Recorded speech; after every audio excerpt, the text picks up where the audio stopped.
10% अतिरिक्त शुल्कामुळे अमेरिकन बाजारात भारतीय उत्पादनाची किंमत वाढेल। त्यामुळे भारतीय निर्यातदारांना नफा कमी करावा लागेल किंवा किंमत वाढवून स्पर्धात्मकता गमवावी लागू शकते।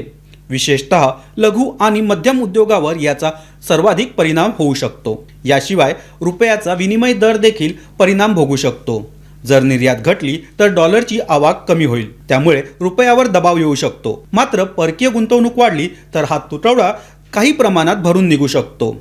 त्यामुळे व्यापार आणि गुंतवणूक या दोन्ही घटकांचा संतुलित विचार करणे आवश्यक आहे। दीर्घकालीन दृष्टीने पाहता कंपन्यांना पुरवठा साखळी अधिक कार्यक्षम करावी लागेल, उत्पादन खर्च कमी करावा लागेल आणि पर्यायी बाजारपेठ या शोधाव्या लागतील। भारतासाठी आफ्रिका, मध्य पूर्व आणि लॅटिन अमेरिका हे संभाव्य पर्याय ठरू शकतात।